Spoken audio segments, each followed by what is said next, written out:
ang mga kwento ng pag-ibig, kwento ng buhay at kwento ng pag-asa dito sa Barangay Love Stories. Love Stories. Hindi biro ang hirap kapag nagkahiwalay ang mga magulang. Maraming adjustments ang dapat nagawin at kadalasan ay bata ang naiipit. Ikaw, kabarangay, paano kaya sa tingin mo mapagtatagpo ang dalawang mundo ng dalawang magulang na nagkahiwalay? Pero kailangang magkalapit para sa anak na sa kanila ay parehong nakakapit. Dear Papa Dudut, ako nga pala si Joel, 35 years old at kakahiwalay lang sa naging girlfriend ko for almost 4 years. Siya pala si Cynthia. Kaedad ko lamang siya at meron kaming isang anak na 2 taong gulang pa lamang. Mahirap na desisyon ang makipaghiwalay sa nanay ng anak ko. Sino ba naman ang gustong mapunta sa isang broken family, hindi ba? Kaya lang ay hindi ko na matiis ang ugali ni Cynthia. Lagi niya akong pinaghihinalaan na may ginagawang hindi maganda. Palibasa noong time na naging kami ay malala pa ang trust issues niya dahil niloko siya ng dating boyfriend niya. Nagkaroon din sila ng anak pero nasa poder ng lalaki ang bata. Pinasa sa akin ni Cynthia lahat ng galit at tamang hinala niya sa kanyang ex-boyfriend. Noong una ay sinubukan ko namang tanggapin yon. Mahal ko eh. Kaya lang habang tumatagal ay nakakapagod din pala ang ganong klase ng sitwasyon. Nakadagdag din ang pagiging high maintenance niyang babae. Hindi siya nakontento sa kung ano lang ang kaya kong maibigay sa kanya. Alam naman niya na hindi ganong kalaki ang sahod ko. Galing kasi siya sa may kayang pamilya kaya hindi niya matanggap na maliit lamang ang naibibigay ko sa kanya. Yun madalas ang nagiging away din namin dahil nasasaktan ang pagkalalaki ko sa tuwing pinamumukha niya sa akin na hindi sapat ang naibibigay ko. Hanggang isang araw ay nakipaghiwalay na ako sa kanya, Papa Dudut. Biglaan lang ang lahat dahil napundi na ako sa pagbubunganga niya sa mga pagkukulang at mali ko.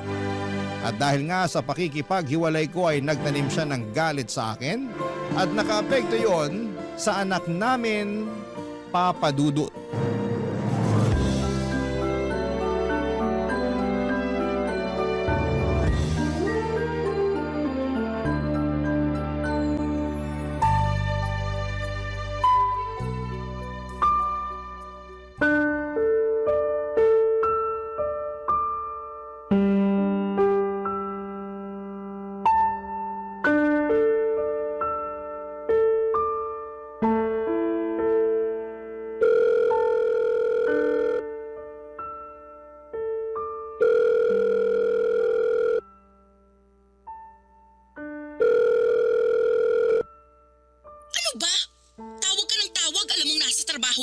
Bakit kasi ayaw mong sagutin ang tawag ko? Last week pa ako tumatawag eh. Kahit sana i-text mo man lang ako. Para saan pa? Hiwalay na tayo, di ba? Oo, hiwalay na tayo. Pero may anak tayo. Eh ano ngayon? Pwede bang maging mature ang usapan natin? Para na lang sa anak natin. Para sa anak natin? Sana naisip mo yan bago ka nakipaghiwalay sa akin. Hindi ko na kasi kaya ang ugali mo. Gustuhin ko mang magstay para sa anak natin. Pero nahihirapan na ako. At akala mo madali para sa akin na makisama sa ugali mo? O sige na, mali na rin ako. Tatanggapin ko na lang yun para sa anak natin. Puro ka na lang para sa anak natin, pero hindi ka naman nagpapakatatay sa kanya? Anong hindi? Sinusubukan ko naman dati pa. Hindi ako nagkulang sa sustento. Kulang na kulang ang sustento mo. Hindi sapat ang binibigay mo. Yan! Yan mismo ang dahilan kung bakit umayaw ako sa'yo. Hindi ka marunong makontento. Sino bang makukontento sa maliit na sustento mo? Alam mo kung magkano lang ang kinikita ko. Maliit na nga lang ang natitira sa akin. Sakto lang para may pangbili ako ng toothpaste at deodorant ko. Halos sa inyong mag-ina na pupunta lahat ng sahod ko. Dapat lang namang mapunta sa amin yun dahil obligasyon mo kami. At para sabihin ko sa'yo, dapat hindi ka nakukontento sa maliit na sahod mo lalo't pamilyado ka na. Dapat nag-e-effort ka pa rin para maghanap ng trabaho na kayang bumuhay sa amin. Ginawa ko naman yun pero walang tumanggap sa akin. Kasi hindi naman ako nakapagtapos ng pag-aaral. Kaya hindi ko rin maiwan tong trabaho ko kasi ito lang ang tumanggap sa akin kahit hindi ako college graduate. Ang dami mong dahilan talaga. Hindi ka na uubusan. Gusto ko lang depensahan ang sarili ko. Cynthia, magkaayos na tayong dalawa para sa anak natin. Maging maayos naman na sana ang pakikitungo natin sa isa't isa kahit hindi na tayo nagsasama. Huwag mong asahan na magiging maayos ang pakikitungo ko sa'yo kasi galit pa rin ako sa'yo. Baka naman pwedeng isang tabi mo man lang yung nararamdaman mong galit sa akin para naman makasama ko rin ang anak natin. At sinong nagsabi sa'yo na gusto ko pang ipakita sa'yo ang anak natin? Cynthia, ako ang ama niyan. May karapatan ako sa kanya. Tinanggal mo na ang karapatan mo sa kanya nung iniwan mo ko. Huwag naman ganyan, please. Gusto ko makasama ang anak natin. Huwag mong ipagkait sa kanya na magkaroon ng isang ama. Hindi ka maayos na ama. Kaya ayos lang kahit wala ka sa buhay niya. Hindi man ako naging mabuting karelasyon sa paningin mo, pero hindi mo pwedeng sabihin na hindi ako naging mabuting ama sa anak natin. Parehas lang yun. Kung gusto mong maging mabuting ama sa kanya, sana naging mabuti ka rin sa nanay niya. Kaso hindi. Iniwan mo ako kahit ang dami kong tiniis sa mga pagkukulang mo. Cynthia! Huwag ka na ulit tatawag sa akin, Joel, ha? Hindi mo na pwedeng makita ang anak natin. Tapos na tayo, di ba? Tapos na rin ang koneksyon mo sa anak natin. Mangiyak-ngiyak ako sa katigasan ng loob ni Cynthia mula noong nagkahiwalay kaming dalawa, Papa Dudut. Pinagdamot na niyang makita ko ang anak namin. Nakiusap ako ng ilang beses para lamang ipasilip man lamang niya sa akin ang bata kahit nga video ko lamang sana pero ayaw niya. Nangutang ako ng malaking halaga para ibigay yon kay Cynthia pero tinanggihan niyang tanggapin yon. Hindi pa rin daw yon sapat. Ayaw niya talaga akong patawarin. Alam kong pinipersonal na lamang niya ako dahil sa pakikipaghiwalay ko sa kanya. Sinubukan kong lapitan ang mga kaibigan niya na nakilala ko at nakiusap sa kanila na baka pwedeng kausapin nila si Cynthia para lumambot na ang puso niya. Lahat sila'y walang nagawa, naging dahilan din yon para kagalitan niya ang mga kaibigan niya. Kaya mula noon ay hindi ko na sinubukang lapitan pa isa man sa mga malalapit sa kanya para maging tulay sa muling pagkikita namin ng anak ko. Napakasakit na hindi makita ang anak ko, siya na lamang ang buhay ko. Siya ang dahilan kung bakit nagawa kong tiisin ang ugali ni Cynthia dahil gusto kong buo kami. Pero may limitasyon din ang pasensya ng isang tao at sa huli mas pinili kong lumayo na lamang kay Cynthia kaysa naman sarili kong peace of mind ang mawala. Mas naging payapa ang buhay ko noong nagkahiwalay kaming dalawa. Pero malungkot ako dahil gusto kong makasama ang anak ko. Kaya lang ipinagkakait sa akin ni Cynthia. Palagi ako nakatambay sa subdivision kung saan ay nakatira si Cynthia. Mabuti na lamang at may kaibigan akong nakatira doon kaya malaya akong nakakapasok. Panay ang silip ko sa bahay ni Cynthia sa pag-asang makikita ko kahit saglit lang ang anak namin. Pero bigo ako. Isang araw hindi ko na natiis. Kumatok na ako sa bahay para personal na siyang harapin. Bala ko nang makiusap noon sa kanya ng harapan. Pero ibang humarap sa akin nang bumukas ang kanyang pinto. Papa Dudut.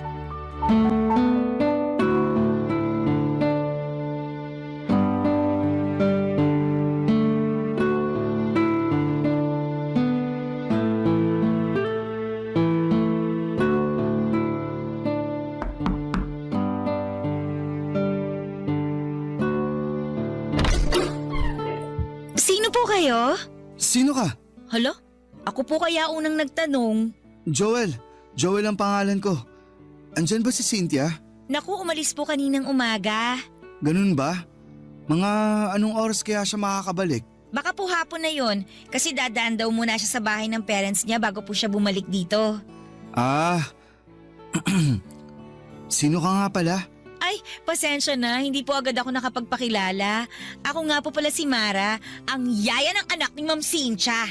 30 years old at mula sa lugar ng mga matatapang, Etivac, Cavite!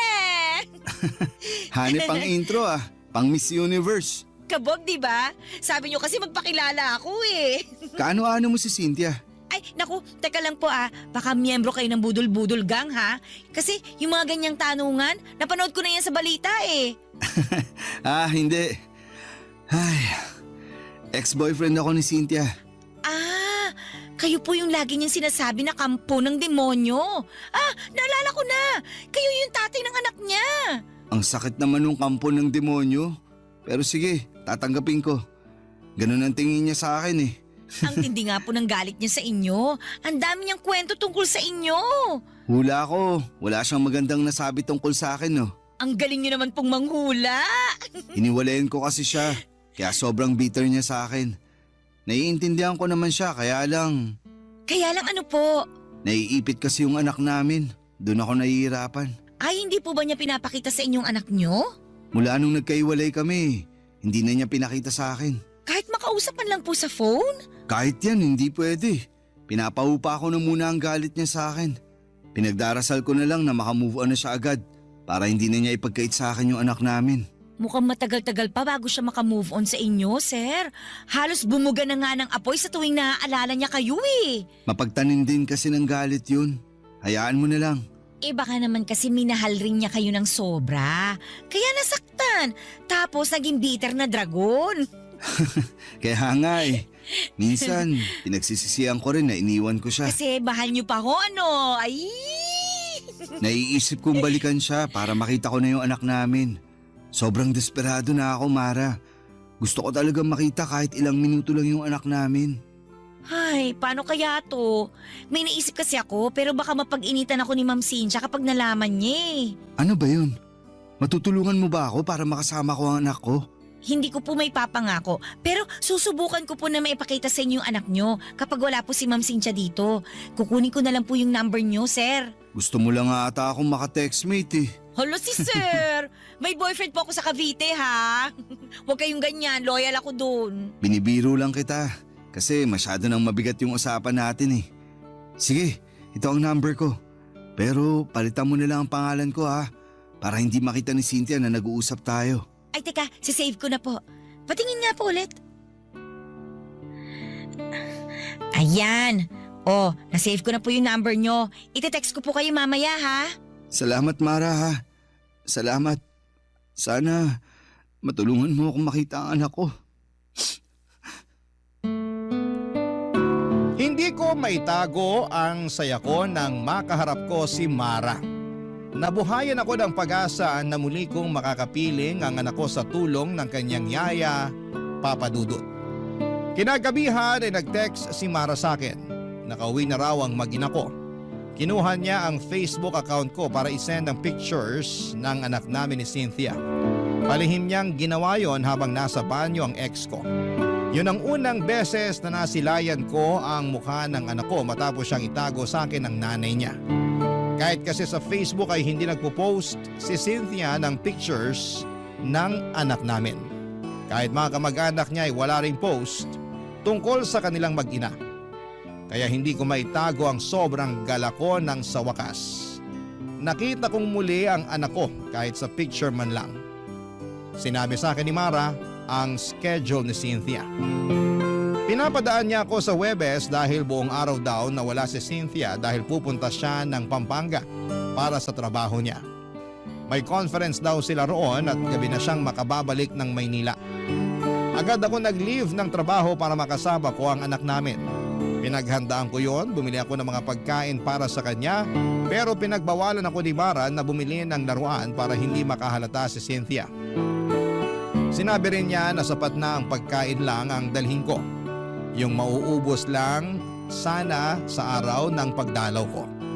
Tinulungan ako ni Mara para makapagtago ng maayos kay Cynthia.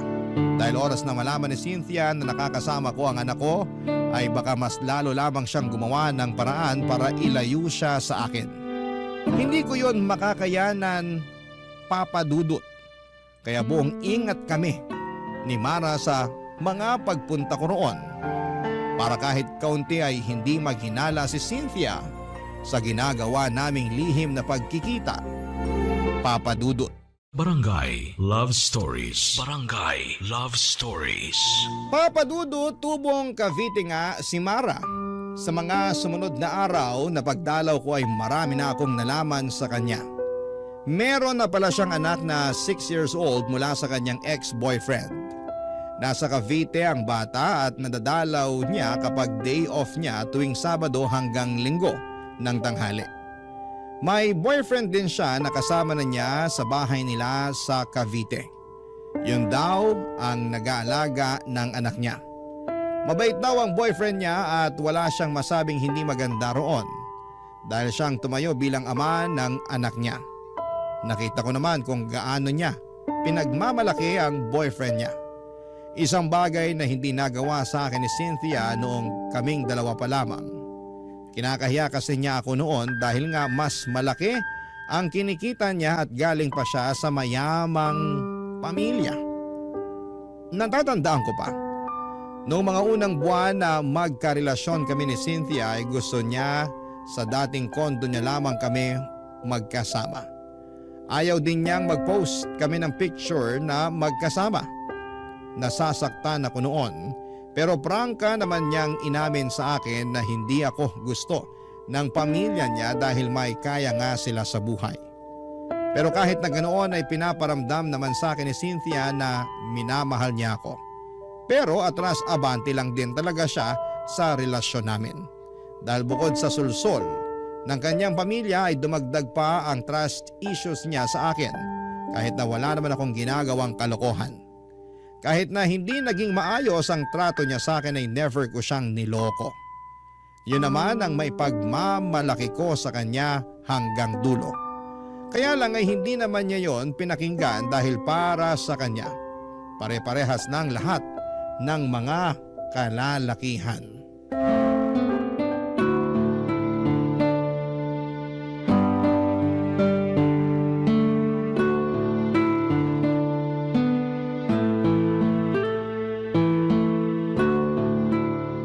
Pinagod niyo po yung anak niyo, sir.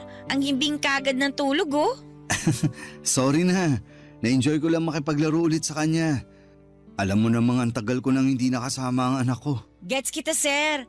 Ganyan din ako sa anak ko tuwing umuwi ng Cavite kapag day off ko. Parang ayoko nga patulugin para hindi matapos yung bonding naming dalawa eh. Ang sarap maging magulang, no? Mahirap pero masarap. Sinabi niyo pa, sir. Wag mo na nga akong tawaging sir. Halos magkaedad lang naman tayo. Tsaka close naman na tayo eh. Eh naku, nakakailang naman kung tatawagin ko lang kayong Joel. Hindi ako sanay. Tatay kayo ng inaalagaan kong bata. Pero hindi naman kita pinapasahuran. Kaya tanggalin mo na yung sir ha. O sige na nga, susubukan ko. Mara, salamat talaga ha. Naging tulay ka para makasama ko ulit ang anak ko. Alam mo, ilang beses ka nang nagpasalamat. Okay na nga yun. Masaya akong makatulong. Tsaka kailangan talaga ng bata na makasama din ang tatay niya. Sana ganyan din ang mindset ni Cynthia. Ay, kaso hindi eh. Dinamay niya yung personal na galit niya sa akin para hindi ko makita ang anak namin. Hintayin na lang nating makamove on si Ma'am Cynthia. Lalambot din yun. Parang hindi ko na nga inaasahan yan. Yung ex nga niya bago ako, hanggang ngayon sinusumpa pa rin niya. May mga ganong tao lang po talaga, mapagtanim ng galit. Kahit maliliit na pagkakamali, hindi niya kayang patawarin. Isang beses, alam mo ba, nakalimutan ko lang siyang batiin para sa mansari namin. Aba, hindi na niya yun pinalagpas. Lagi niyang sinusumbat. Keso wala raw akong pakialam sa relasyon namin. Eh, isang beses lang naman nangyari yun. Eh teka, may ganyang experience din ako kay Ma'am Cynthia. Minsan, nakalimutan ko ilabas yung basura. Ayun, mula noon may trust issues na siya sa akin. Halos oras-oras bago matulog, pinapaalala niya sa akin yung basura. Kahit hindi naman na naulit yun. Pero wala na siyang tiwala sa akin. Ang sabi niya, mauulit pa raw yung pagkalimot ko. Aabangan daw niya yun at ipamumukha niya sa akin. Ganyan nga siya. Gusto niyang mapatunayan lagi na tama siya. Kaya babantayin niya lahat ng galaw mo para makahanap ng butas. Gusto niyang may paglaban na hindi siya nagkakamali ng iniisip tungkol sa'yo. Ay, nakakapagod yun. Buti nga natiis niyo eh. Ikaw din naman, natiis mo siya. Eh wala naman po akong choice kundi magtiis. Malaki kasi ang pasahod niya sa akin eh. Hindi naman alagain yung anak niyo.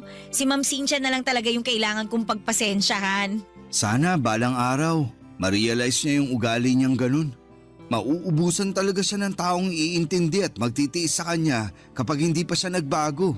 Eh, matanong ko lang Joel, wala ka na bang nararamdaman na pagmamahal sa kanya? Mahal ko pa naman siya. Hindi naman yun agad-agad na nawawala. Napagod lang talaga ako nun kaya ako nakipaghiwalay. Pero andun pa rin yung love ko sa kanya. Huwag mong sasabihin ha, papalakpak na naman ang pride nun kapag nalaman niya. Naku, ayoko na rin kayo magkabalikan dalawa. Ha? Bakit naman? Eh kasi kapag pinag-uusapan natin siya, ramdam ko yung lungkot at stress sa'yo. Pero kita ko pa naman sa mga mata mo na may feelings ka pa rin naman sa kanya. At okay lang yun. Hindi naman basta-bastang nawawala yun eh. Nanay kasi siya ng anak mo. Salamat sa pag-intindi ha. Sobrang bigat lang kasi talaga ng pinagdaanan ko sa kanya. Siya ang pinakaminahal ko sa lahat ng mga nakarelasyon ko. Pero siya yung pinakamasakit na lesson na dumating sa buhay ko. Takot ka na siguro magmahal ulit ano? Ay, Joel! Kailangan mo nang umalis! Tumatawag si Ma'am Cynthia! Mukhang pauwi na to!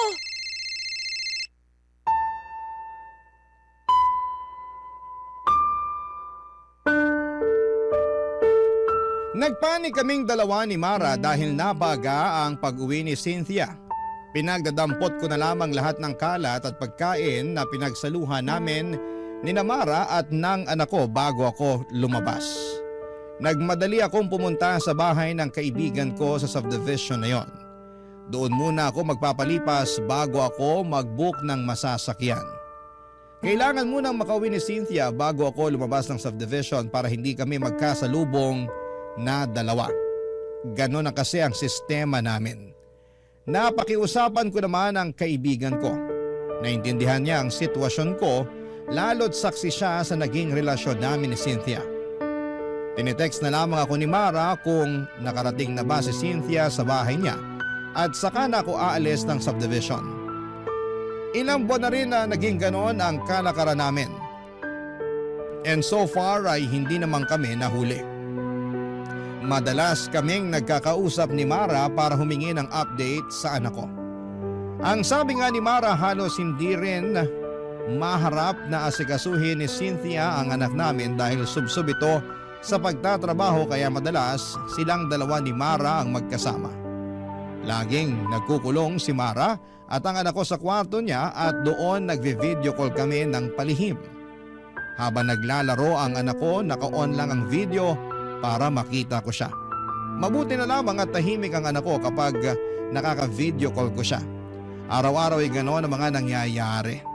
Siguro isang pasasalamat din na naging busy si Cynthia sa trabaho niya para kahit sa video call man lang ay makita ko ang anak ko. At syempre, hindi siya makakahalata sa sitwasyon namin. Isang Sabado nag-message si Mara sa akin. Hindi raw siya nakauwi ng Cavite dahil may bigla ang meeting si Cynthia. Kaya pinapunta niya ako doon. Sakto namang day off ko kaya may oras ako para pumunta doon. Bumili ako ng pagkain para sa anak ko at rosas naman para kay Mara bilang thank you ko sa kanya sa mga ginagawa niya para sa aming mag-ama Papa Dudut.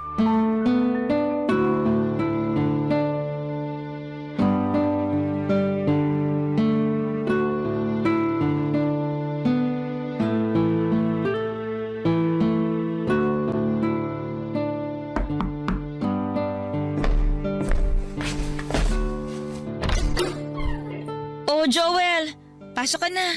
Sakto, kaalis lang din ni Ma'am Cynthia. Hindi ka na nga ako mapaaga ng dating eh. Nag-shortcut ba naman yung taxing nasakyan ko kanina? Kinabahan tuloy ako na magpang-abot kami ni Cynthia. Hindi talaga kayo pinagtatagpo ni Ma'am Cynthia. Ayos na yun. Sana palagi na lang umain ng tadhana sa akin. Bumili nga pala ako ng rosas para sa'yo. Ito. Nako, nag-abala ka pa. Sana dinagdag mo na lang sa pambili ng pagkain ng anak mo. Nakabili na ako ng pagkain niya. Sakto na to para sa kanya. Dinagdagan ko pa nga para maibigay ka sa anak mo kapag umuwi ka sa inyo sa Cavite. Thank you tulog pa pala yung anak mo. Gusto mo ba gisingin ko na? Ay, wag. Hayaan mong makapahinga siya. magkwentuhan na lang muna tayo habang tulog pa siya. Kumusta ka? Ayos lang. Parang malungkot ka. Dahil ba hindi ka nakauwi sa Cavite ngayong day off mo? Mabuti ngang hindi ako umuwi dun ngayon. Ha? Bakit naman? Ano ba nangyayari? Magkwento ka, makikinig ako. Wala to. Ayos lang ako. Gusto mo ng kape? Magtitimpla ako. Sige, para mas sumarap ang kwentuhan natin tungkol dyan sa pinagdadaanan mo. Ayos nga lang ako, Joel. Huwag mo na akong intindihin. Gusto kong makabawi sa'yo sa lahat ng tinulong mo sa akin. Kung makakabawi ako sa pakikinig, andito ako. 2 tenga, nakasanla sa'yo. Ang kulit mo Okay nga lang ako. Kahit sinasabi mong okay ka, halata naman sa mga mata mong hindi. Di tama nga ako. Ay, ano ba nangyari? Kasi nakikipag-iwalay na sa akin yung boyfriend ko Sabi niya, hindi na raw niya kaya na 1 beses lang sa 1 linggo kami magkita. Natatakot daw siya na baka may makilala ako dito sa Maynila. Napipili niya ako kung trabaho ko raw o siya. Anong sinabi mo? Sabi ko pag-iisipan ko. So may chance na iwan mo ang trabaho mo rito para sa kanya? Oo, kasi mahal niya yung anak ko Mabait naman siya. Mahal mo ba? Parang. Hindi mo naman pala mahal, pero bakit nagstay ka sa kanya? Kasi bihira na lang yung maayos na karelasyon ngayon Maswerte ako na nakilala ko siya kasi minahal niya ako tapos damay pa yung anak ko. Naiintindihan kita. Nakakalungkot lang kung sakaling pipiliin mong iwan tong trabaho mo para sa kanya. Hindi pa naman ako sigurado sa magiging desisyon ko. Gusto ko pa rin naman tong trabaho ko, lalo na't napamahal na rin sa akin yung anak niyo ni Ma'am Cynthia. Salamat ha.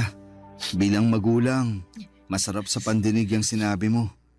Napakaswerte ng boyfriend mo sa'yo. Sana lang huwag kanyang i-pressure na mamili. May karapatan ka pa rin namang magdesisyon para sa sarili mo. Thank you Pwede bang payakap? Parang kailangan ko lang kasi ngayon. Sige. Halika rito. Kailangan ko rin naman ng yakap ngayon Papadudot, nagkayakapan kami ni Mara. Inakala kong sandali lang yon para medyo gumaan ang pakiramdam niya. Pero hindi siya kaagad bumitaw. Nakayakap siya ng mahigpit sa akin at kasabay noon ay nadinig ko ang pag-iyak niya. Halatang naguguluhan at nahihirapan siya sa problemang kinakaharap niya. Aaminin ko na pagyakap niyang yon ay may naramdaman akong kakaiba. Nakaramdam ako ng init sa katawan ko. Lalo na noong dinidikit pa niya ang bandang dibdib niya sa akin. Papadudot, hinawakan ko ang kanyang buhok at hinaplos-haplos yon para doon mabaling ang atensyon ko at hindi ako makagawa ng hindi maganda. Pero sa ginawa kong yon ay mas lalong dumikit sa akin si Mara. At nang kumalas siya sa pagkakayakap sa akin ay agad niya akong hinalikan. Ako naman, Papadudot, ay nagpaubaya. May nangyari sa aming dalawa sa sala ng bahay ni Cynthia. Mabilis lamang yon dahil natakot din kami na biglang dumating si Cynthia. Nang matapos kami, nakayakap pa rin si Mara sa akin at sinabing yon ang unang beses na nakaramdam siyang muli ng saya. Sa piling ko lang daw niya naramdaman yon. Napangiti ako at aaminin kong magaan din ang loob ko kay Mara at nakikita ko siyang mabuting tao base na rin sa kanyang pananalita at kung paano niya kami asikasuhin ang anak ko. Pagkatapos noon ay tinawagan niya ang boyfriend niya at sinabing hindi na niya iiwan ang trabaho niya sa Maynila. Nakaramdam ako ng tuwa sa mga nalaman ko. Dahil kahit papaano, may magiging paraan pa rin ako para makasama ang anak ko. Dahil syempre oras na umalis si Mara ay mapuputol na ang pagkikita namin ng anak ko, Papadudot. Barangay Love Stories. Barangay Love Stories. Nakipaghiwalay na nga ang boyfriend ni Mara sa kanya, Papadudot. Mabilis lang naman yung tinanggap ni Mara dahil alam niyang hindi naman niya mahal ang lalaking yon. Alam niyang nadaan lamang siya sa kabutihan nito at sa ipinakita niyang pagmamahal sa anak niya. Doon na kami malayang nagkaroon ng lihim na relasyon. Yun nga lang ay nilihim namin ang lahat ng yon hanggat hindi pa natatanggap ni Cynthia ang hiwalayan naming dalawa. Hindi ko pwedeng sabihin sa iba ang namamagitan sa pagitan namin ni Mara. Alam kong mas lalo lang magtatanim ng sama ng loob sa akin si Cynthia kapag nalaman niyang kasambahay niya ang pinatos ko. Naintindihan naman yon ni Mara at sinabi sa akin na walang problema sa kanya kung patago muna kami dahil alam niya ang ugali ng ex-girlfriend ko. Napadalas na ang pagpunta ko kina Cynthia. Kahit andon si Cynthia ay nagagawa ko pa rin makipagkita kay Mara. Doon nga lang kami sa bahay ng kaibigan ko nagtatagpo kapag tulog na si Cynthia.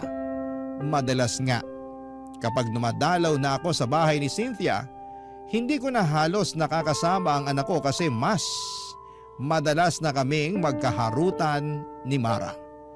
Nananabik din kasi ako sa feeling na merong nagmamahal sa akin.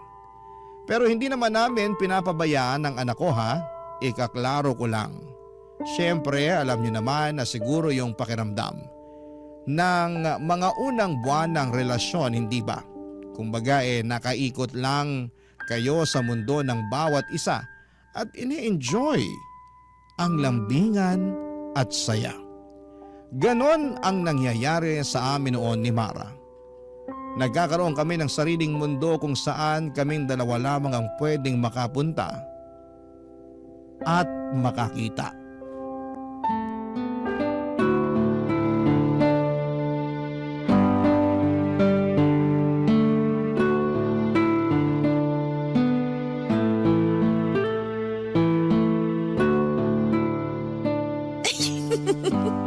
Huwag mo naman masyadong pisilin yung tabako sa tiyan. Huwag mo na akong pigilan. Alam mo namang ito ang paborito ko sa'yo, di ba? Halata naman, palagi mo ang hinahalikan eh. Kakagigil eh. Parang taba ng baby. Lambot. Hawak nga ulit. Ikaw talaga, tama na nga, nakikiliti na ako. Ang hirap magpigil. Ikaw kasi, nag-crop top ka pa. Mas lalo ko tuloy nakita ang bilbil mo. Teka nga, magja-jacket na lang muna ako para tumigil ka na. Wag na. Ganyan ka na hanggang kabagin ka. Panindigan mo na lang ang crop top mo. Huwag tayo masyado maingay kasi baka mamaya magising pa yung anak mo. Ayos lang yun. Para makita niya kung gaano kasaya ang tatay niya. Masaya ka ba talaga? Oo naman. Mula nung dumating ka, nakakasama ko na yung anak ko. Tapos, may pabonus ka pang bilbil na pinanggigigilan ko. Ayaw mo na talagang lumayo sa usapang bilbil ha? Paano ba ako makakalayo? Laging nakadikit ang bilbil mo sa akin. Para maramdaman ko kung paano kang nag-iinit sa akin. Eto na nga't parang nilalagnat na ako sa init. Tara na nga sa kwarto ni Cynthia. Huy, bakit naman dun? Para hindi masakit sa likuran kapag nag-aano na tayo. Ang hirap kasi rito sa sofa eh. Medyo may katigasan na. Tsaka mukhang malaki yung kama ng ex-girlfriend ko kaya kahit tumambling pa tayo hindi tayo mahuhulog. Baka maamoy niya tayo pag uwi niya. Mas okay na rito sa sala para mabilis linisin yung ebidensya. Doon sana sa kwarto mo kaso andun naman ang anak ko. Pwede naman dun pero tahimik lang tayo ha. Ano, game? Wag na roon. Nakakailang naman kung sa harapan pa ng anak ko nilalandi yung yaya niya. Exciting nga yun eh. Ikaw grabe yung mga pantasya mo. Marami na kasi ako nasubukang pantasya mula nung naging tayo. Pukis nga ako, tsaka... Ay, tumatawag si Ma'am Cynthia. Sagutin ko lang to ha. Quiet ka muna dyan. Hello, Ma'am Cynthia. Oh, Ma'am, ano po yun? Pauwi na ako ng bahay. Pakilutuan mo ako ng ulam. Kahit anong nandyan sa ref. Okay lang kahit prito. Mga ilang oras po, Ma'am, bago kayo makarating dito sa bahay. Bakit kailangan mong malaman? Wala naman po. Para lang po matansya ko kung ano oras po ako magluluto. Para mainit po yung ulam na maaabutan nyo. Mga 2 oras mahigit. Sa kapalitan mo na rin yung bedsheet ko. Nangangati ako ron eh. Sige po, Ma'am. Meron pa po ba kayong ipapagawa? Wala naman na. Asikasuhin mo na lang yung mga pinapagawa ko. Bye. Joel, Ano yun? tara na dun sa kwarto ng ex-girlfriend mo. Dumihan na natin yung bedsheet kasi pinapapalitan na niya sa akin. Ayos! May nangyari sa amin ng ilang beses sa kama ni Cynthia, Papa Dudut. Aaminin kong nakadagdag ng init yon sa pakiramdam ko lalo't kama yon ng ex ko. Pagkatapos noon ay nagmadali na akong umalis ng bahay. Hindi ko na nga nahintay na magising pa ang anak ko. Babawi na lamang ako sa susunod sa kanya. Kailangan ko na kasing makaalis para hindi kami magkaabutan ng nanay niya. Mabuti na lamang at maagang dumating ang nabukong sasakyan kaya nakaalis din ako kaagad bago mag-update si Cynthia na pauwi na raw ito.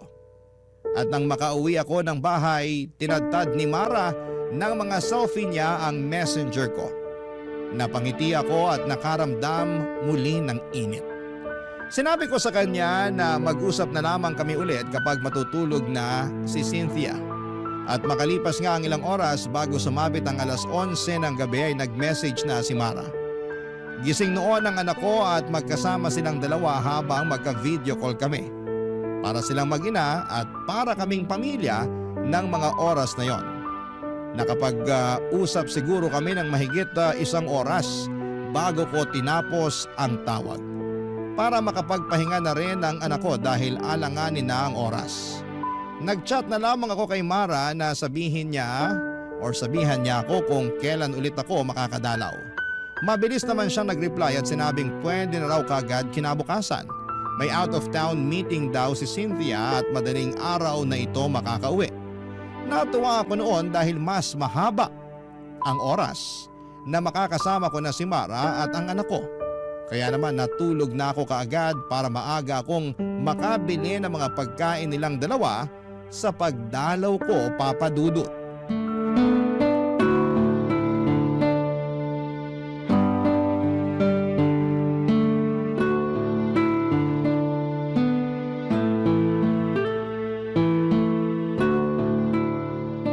Uy, ang dami mo namang biniling pagkain. Gusto mo talagang kumapal pang bilbil ko, ha? Sakto lang yan para sa buong araw natin. Madaling araw pa talaga ang uwi ni Cynthia, di ba? Sabi nga niya baka bukas na raw ng tanghali ang uwi niya eh. Uy, ayos ah. Baka pwede pa ako makatulog dito nun.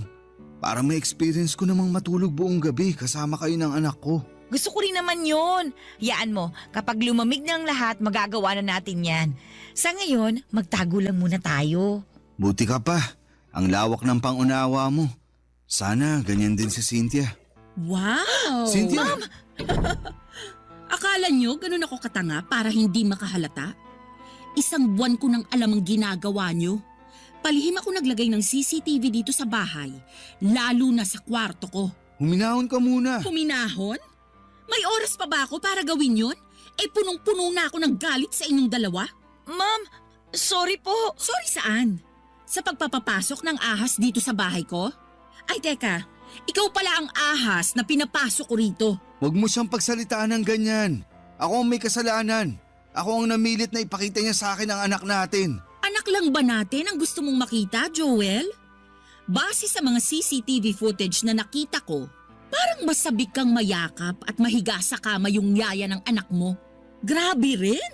Ginawa niyo pa sa kama ko ang kababuyan niyo. Sorry, pero ikaw naman kasi. Ako na naman ang mali, Joel. Nakikita mo ba kung anong ginawa mo?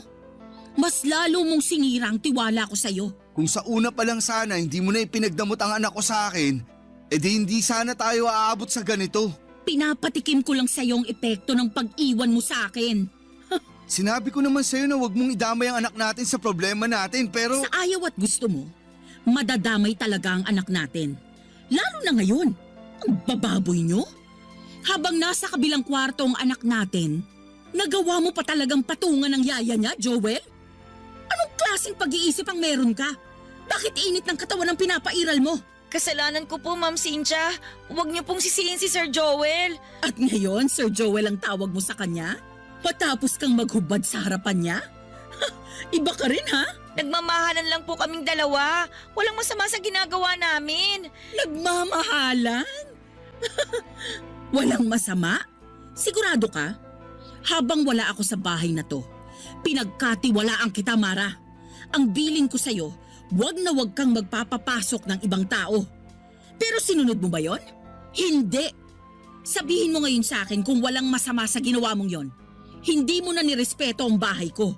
At hindi mo rin ako nirespeto. Sorry po, ma'am. Hanggang sorry ka lang talaga, no? Tama na, Cynthia. Pag-usapan na lang natin to. Sige, pag-usapan natin to. Kasi ang dami ko nang naipon sa puso kong galit sa'yo eh. Baka sakaling gumaan kapag sinumbat ko na sa'yo lahat. Kapal ng mukha mo, Joel. Ang dami mong pagkukulang sa akin noon. Pero pinilit kong tanggapin ka. Kasi naniniwala ako na ikaw yung makakabuti para sa akin. Lalo na nung nabuntis mo ko. Pero anong ginawa mo? Nung time na gulong-gulo ko sa mga nararamdaman ko, iniwan mo ko. Pinabayaan mo ko. Hindi mo alam kung gaano kasakit sa akin na isipin yung future na hindi ka namin kasama ng anak mo. Hindi mo alam kung gaano kasakit sa akin na isipin na nagmamahal ka na ulit ng iba tapos makakalimutan mo na kaming mag-ina. Hindi naman mangyayari yun. Nagkaiwalay tayo pero hindi naman ibig sabihin ipababayaan ko na kayo. Mag-ina ko pa rin kayo at parte na kayo ng buhay ko. Mahal kita, Cynthia. Kahit ano pang nangyari sa atin, hindi na yun magbabago. Kung mahal mo ko, piliin mo ko ngayon. Anong ibig mo sabihin? Kung gusto mo pang makita pa ang anak mo, ako ang pipiliin mo. Cynthia. Kami ng anak mo o ang katulong ko? Mamili ka. Hindi ako makagalaw sa sinabi ni Cynthia, Papa Dudut. Hindi ko nga rin matignan si Mara dahil alam kong nasasaktan siya sa narinig niyang sinabi ng ex ko. Kahit ako ay naguluhan, lalo na noong pinangtakot na ni Cynthia sa akin ang anak namin. Sinabi niyang lilipat na raw sila ng lugar at hindi ko na sila kailanman makikita. Ang bigat ng loob ko habang iniisip ang posibilidad na mangyari yon. Nang hindi pa ako sumagot ay sinabi niyang pwede kaming magkabalikang dalawa, total ay mahal ko pa naman daw siya. Ayusin na lang daw namin at susubukan niyang baguhin kung ano man ang mga naging pagkakamali niya. Hindi pa rin ako nakapagsalita noon. Parehas kami ni Mara. Nang wala siyang makuhang sagot sa akin ay pinalis niya ako ng bahay. Pero bago niya ako paalisin, binigyan niya ako ng palugit na 1 buwan para pag-isipan kung sino ang pipiliin ko sa kanila ni Mara. Tahimik pa rin si Mara at kabado dahil anak ko na ang pinangsasangga ng nanay niya. Pinalis na rin ni Cynthia si Mara at umuwi muna si Mara sa Cavite at sinabi niyang hihintay na lamang niya kung anuman ang magiging desisyon ko. Sobrang hirap ng pinasok kong gulo. Sana ay matulungan niyo po ako. Oo, at may nararamdaman na ako para kay Mara. Nakikita ko siya bilang mabuting tao at mabuting karelasyon. Pero aaminin kong mas mahal ko pa rin si Cynthia. Pero ang hirap na makasama pa siya. Pero paano ang anak namin kung sakaling hindi ko siya piliin na balikan? Higit sa lahat ay anak ko na ang pinakagusto kong makasama. Pero tulad ko ay ipit din siya sa sitwasyon. Sana po ay matulungan niyo po ako. Ako ang inyong kabarangay forever, Joel. Barangay Love Stories. Barangay Love Stories. Nalilito pa rin sa life ang ating kabarangay. Ano kaya ang maipapayo mo sa kanya? Ibahagi mo yan sa ating comment section para mabasa rin niya. Nagustuhan ng iyong napakinggan? Ituloy yan via live stream sa www.gmanetwork.com/radio. In Mega Manila, 97.1. Forever. Ang mga kwento ng pag-ibig, kwento ng buhay at kwento ng pag-asa dito sa Barangay Love Stories. Love Stories.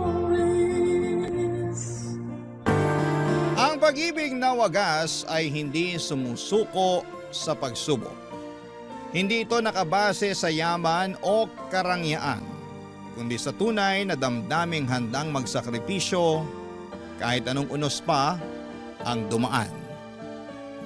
Ikaw, kabarangay, sa panahon ng hirap at ginhawa, kaya mo rin bang ipaglaban ang ganitong klase ng pag-ibig?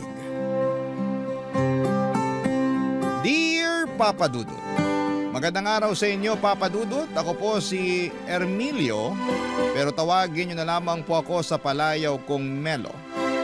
45 years old na ako at 15 taon na sa serbisyo bilang isang gwardiya sa isang bangko dito sa Pampanga. Sa loob ng 15 years na yon ay paulit-ulit na ang naging gawi ko sa araw-araw. Palaging bahay trabaho at tuwing day off naman ay nakikipag-inuman ako minsan sa mga kumpare ko.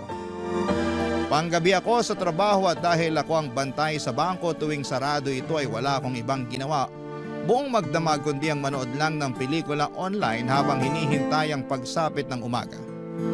Halos maubos ko na nga ang lahat ng mga action movie na available online. Kapag naman hindi ko trip ang manood ay nakikinig ako sa mga kwento ninyo para hindi ako antukin, Papa Dudut. Pagdating ng karelyebo ko ay dumadaan ako sa karinderya para kumain at saka magpahinga sa bahay. Papa Dudut, hindi lang ako ang mag-isang nagpupuyat para magtrabaho. Kasama ko rin sa pagbabantay sa bangko na pinagtatrabahuhan ko ay isang mag-asawa na nagtitinda ng balot at sigarilyo. Sa harap kasi ng bangko ay isang bus terminal at ang mga pasahero doon ang suki ng mag-asawang Susana at Socorro. Kada alas 8 ng gabi ay pumupwesto na sila sa tapat ng bangko para magtinda ng balut, tubig at sigarilyo. Maaga rin kasing nagsasarado ang mga sari-sari store sa lugar na yon. Kaya naman sila ang takbuhan ng mga pasaherong nag-i-stop over sa lugar. Naging malapit ang puso ko sa dalawang matanda dahil gabi-gabi ko na silang nakakasama sa pagbabanat ng buto. Tandang-tanda ko pa nga noong unang araw ko sa trabaho, taong 2010, sinaway ko sila noong nakita ko silang nag-aayos ng pwesto nila isang gabi, Papa Dudut.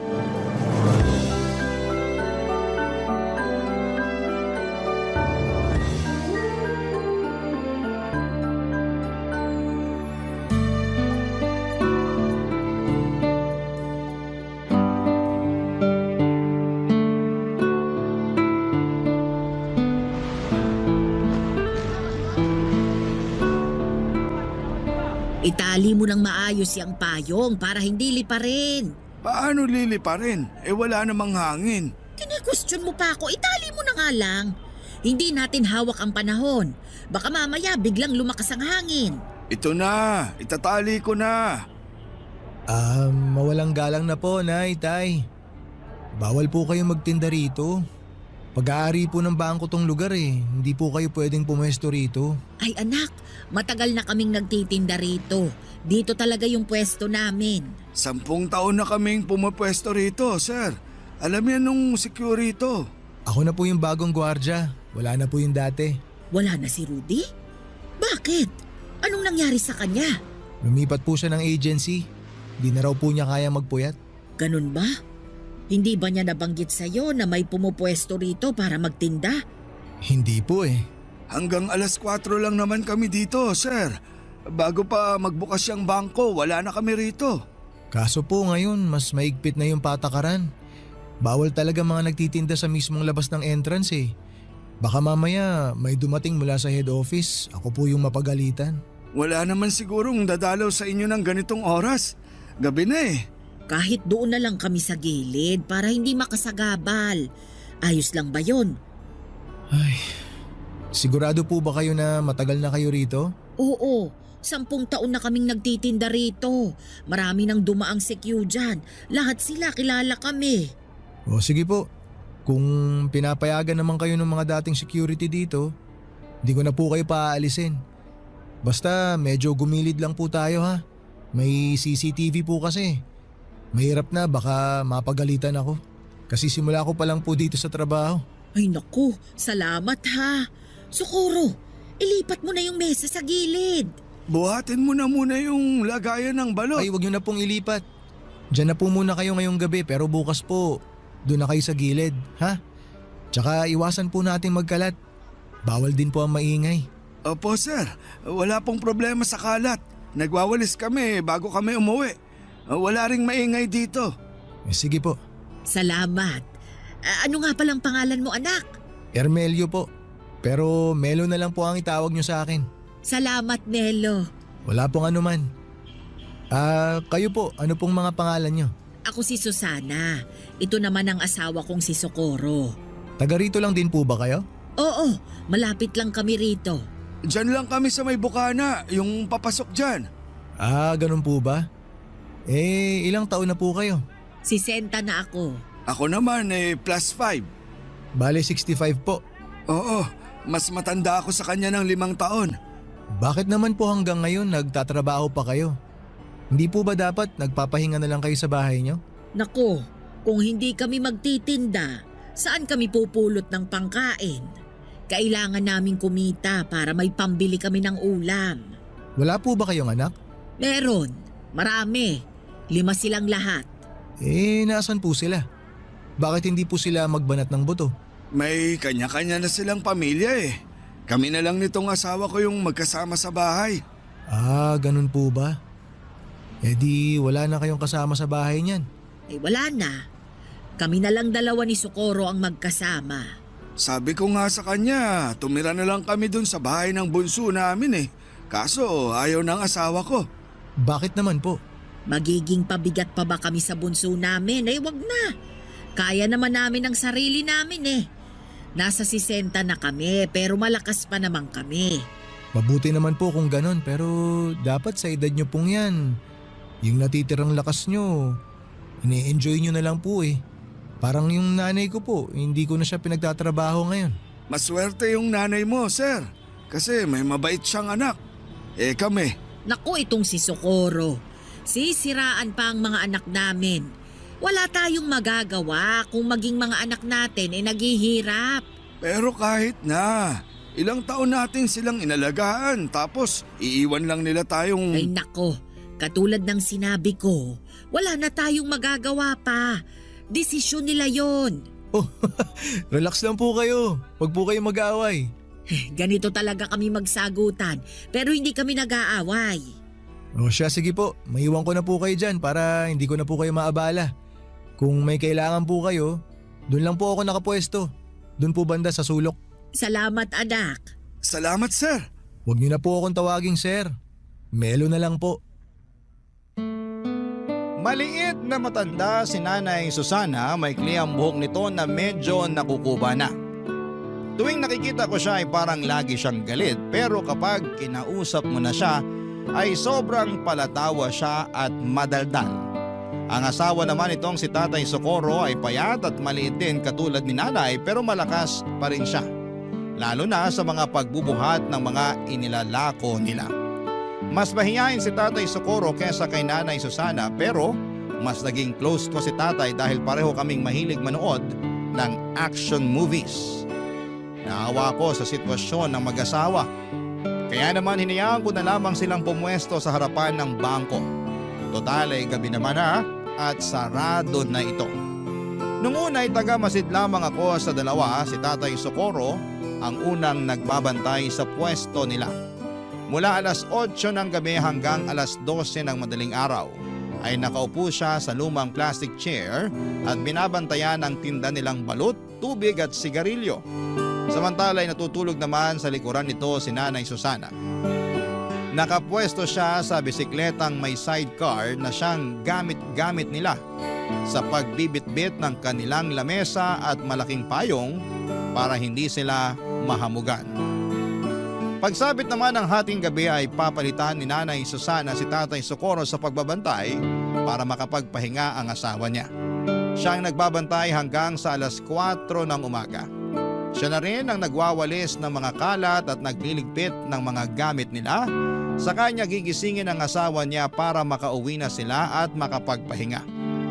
Hindi nagtagal ay naging malapit din ako sa mag-asawa sa mga sumunod na buwan na pagsama-sama namin sa iisang lugar. Tuwing inaantok ako ay nakikipagkwentuhan ako sa kanila at doon ko nalaman ang love story nila, Papa Dudut.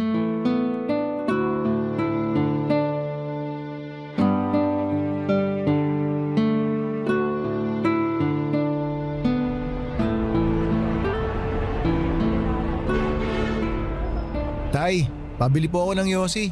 Isa lang. Anong yosi mo? Yung mentol po. Heto, 4 bayad niyan ha. Salamat po. Eto po bayad. Nag-yosi ka pala? Opo, pero minsan lang. Lalo na kapag inaantok po ako. Kung gusto mo, may kape ako rito para magising ka. Nagtitinda rin po kayo ng kape? Hindi. Nagdadala lang kami ng kape para kung sakaling antokin makakapagkape kami. Ah, akala ko may binibenta rin kayong kape. Oh, hetong kape. Okay lang po, salamat na lang.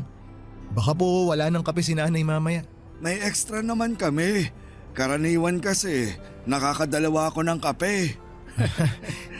Maraming salamat po ah. Timplahin ko na po itong isa. May maliit na thermos dyan sa may bike. Hanapin mo na lang. Yun po bang nasa tabi ni Nanay Susana? Oo, yun nga.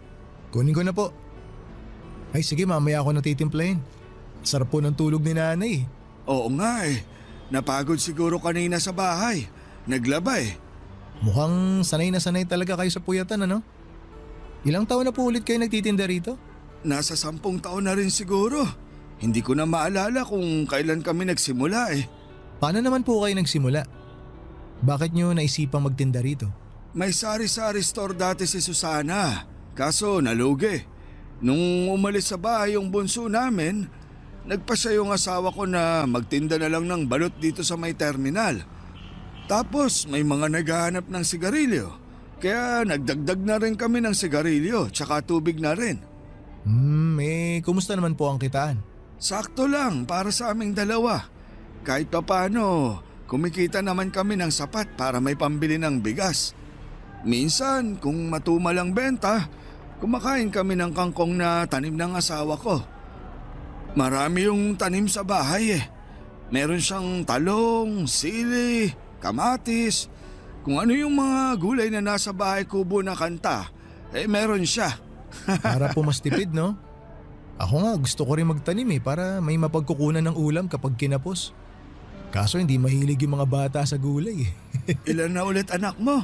3 po, isang lalaki tapos 2 babae. Pareho pala tayo. Isa lang din lalaki ko.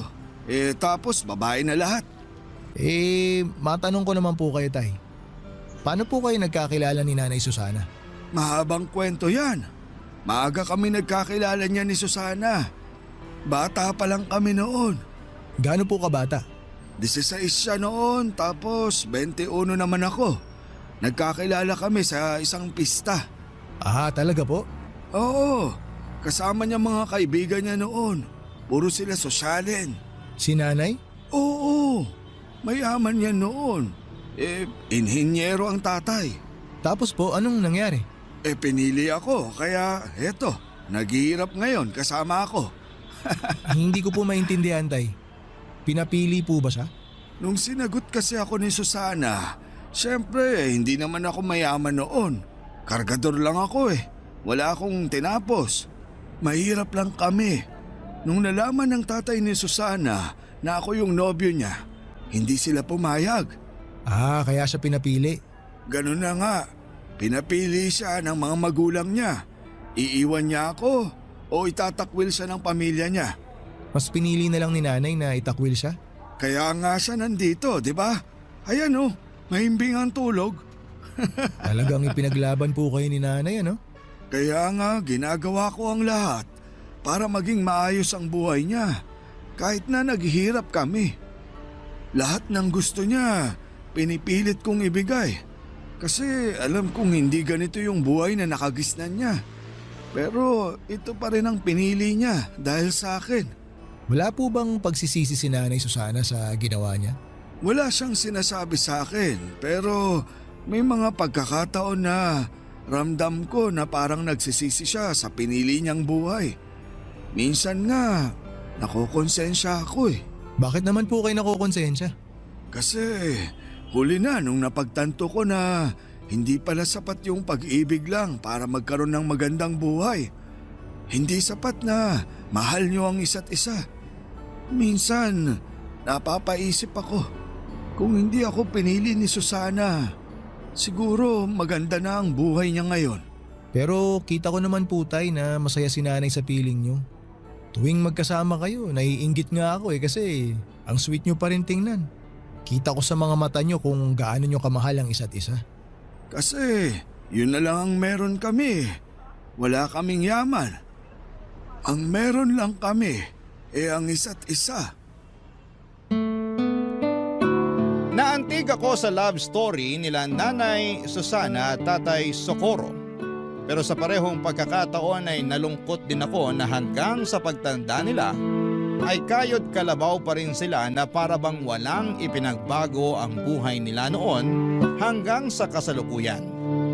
Nakaka-relate ako sa kwento nilang dalawa dahil halos ganun din ang nangyari sa akin at sa unang babaeng inibig ko noon. Bago ko nakilala ang asawa ko ay meron akong babaeng minahal ng lubusan. Masasabi ko na siya ang taong bumasag ng puso ko ng sobra-sobra sa puntong muntik na ako mawala ng pag-asang makahanap pa ng pag-ibig. Nakilala ko siya sa isang charity event. Hindi pa ako gwardiya noon, tambay pa lamang ako dati na kung ano ang available na trabaho ay yon ang kinukuha ko. Naging driver ako ng isang NGO na tumutulong sa mga kabataang nakatira sa liblib na lugar. Miyembro siya ng naturang NGO at siya ang nanguna sa charity event na yon. Nasa passenger seat ko siya noon at sa kabaan ng biyahe namin ay doon ko siya nakilala. Simula noon, Papa Dudut, tuwing kailangan nila ng driver ay ako na ang kinokontak nila. Hindi na mabilang ang charity na ginawa namin noon. Hanggang sa nagka-developan kaming dalawa. Nag-date kami ng ilang buwan hanggang sa sinagot niya ako. Tumagal po ang relasyon namin ng 2 taon pero naging patago ito. Hindi dahil sa kinakahiya niya ako kundi dahil alam niyang hindi papabor ang mga magulang niya kapag nalaman nilang ang boyfriend niya ay isang hamak na driver lamang. Noong natuklasan ng mga magulang niya ang relasyon namin, ay doon na natapos ang pagsasama namin. Sa kasamaang palad ay mas pinili ng ex ko ang magandang future niya kaysa sumama sa akin sa hirap at sa ginhawa. Hindi katulad ni Nanay Susana, hindi ang dalawa. Barangay Love Stories. Barangay Love Stories. Matagal bago ako naka-move on sa pag-ibig na yon, Papa Dudut. Siya kasi yung first love ko na inakala kong makakasama ko na sa panghabang buhay. Masyado pa kasi akong bata noon para maniwala na ganon lang kadali ang pag-ibig. Hindi rin naman nagtagal ay nakahanap din ako ng babaeng tunay na ka-forever ko. Sabi nga nila kapag hindi napasayo ang isang bagay, ito'y dahil may ibang mas magandang bagay pa na darating para sayo. Ang naging pangalawang girlfriend ko ay siya na rin pong napangasawa ko. Isa siyang teacher na nakilala ko lamang dahil sa mga kaibigan namin. Nagtatrabaho na ako noon bilang gwardiya noong naging kami, Papa Dudut. Minahal niya ako ng buo at totoo at hindi naging hadlang ang estado namin sa buhay.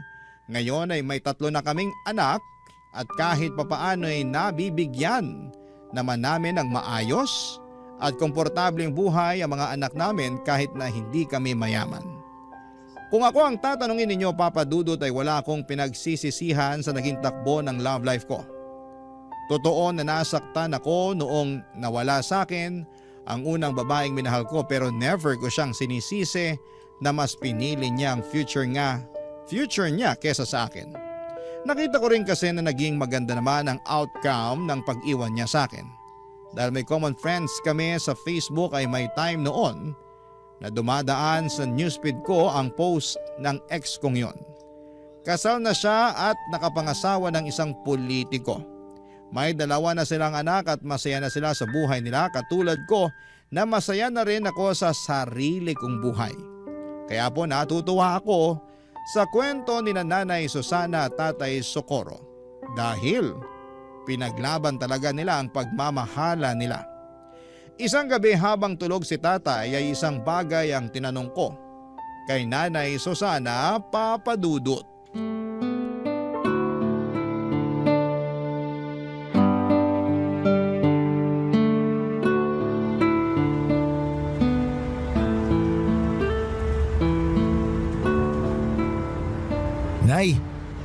Tulog na ba si Tatay Socorro? Naku, tulog na. Bakit? Sayang.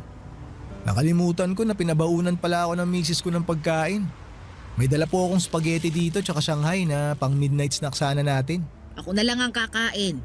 Total siya naman ang umubos ng hapunan ko kanina. Tirahan na lang po natin siya para may makain siya mamaya paggising. Mabuti pa nga. Ayaw kasi niya nang naiistorbo kapag tulog siya. Ah, talaga po ba? Oo, siya yung tipo na biruin mo na kapag lasing. Wag lang kapag naistorbo sa tulog.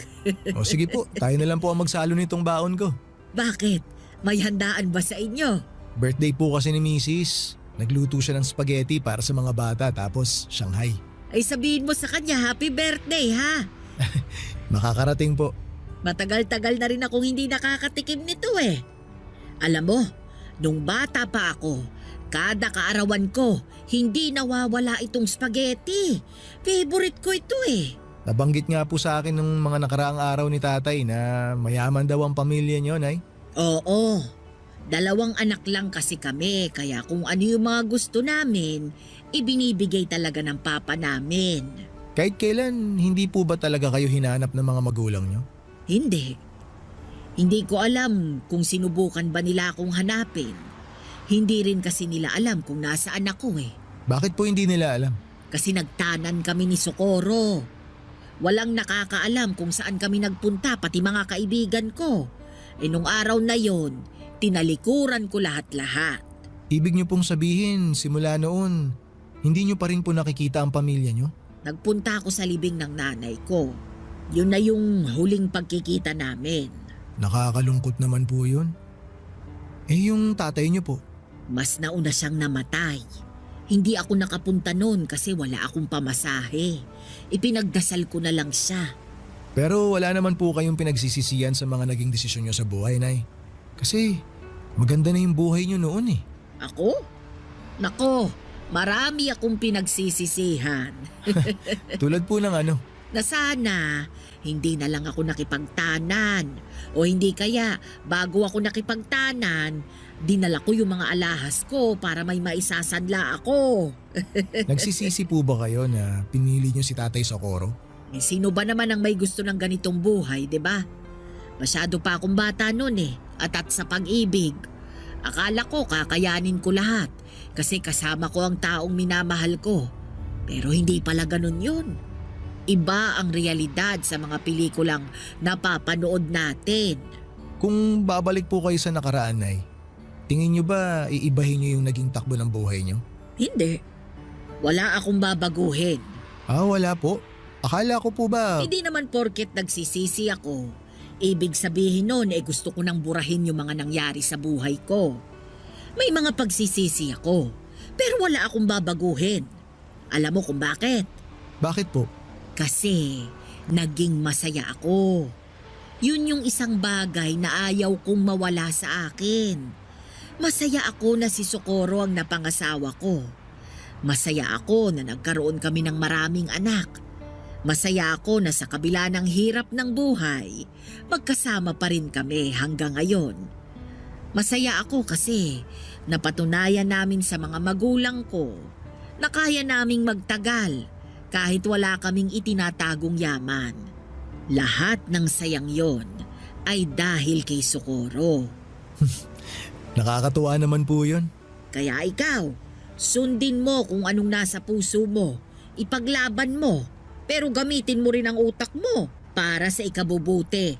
Hindi lang ng sarili mo ha, kundi pati na rin ng pamilya mo. Opo, Nay.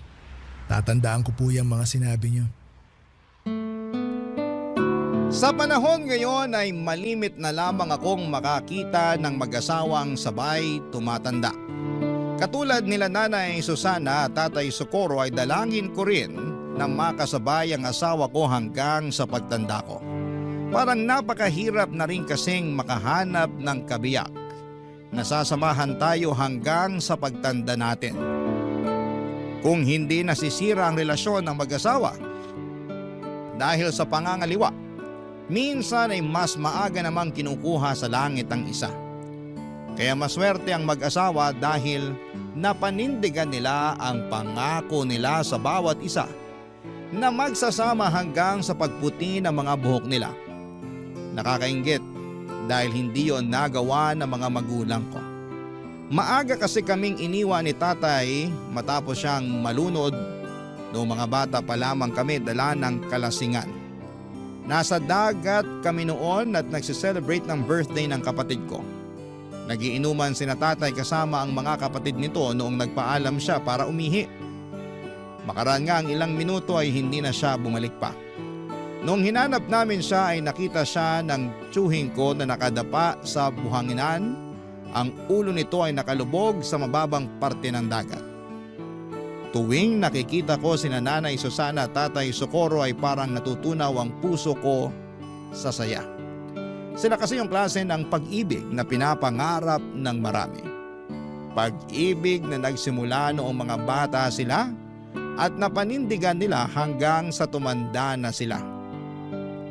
Sila yung pag-ibig na hindi naranasan ng mga magulang ko at pag-ibig na gusto ko ring maranasan balang araw. Pero sa kabila ng saya na nararamdaman ko para sa pagsasama nilang dalawa, hindi ko rin maiwasang maawa sa kasalukuyang estado nila.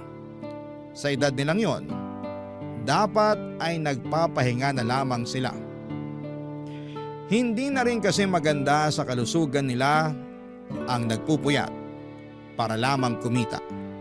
Nang minsang tanungin ko kung nasaan na ang mga anak nila, ay mas lalong nakaramdam ng awa ako para sa mag-asawa.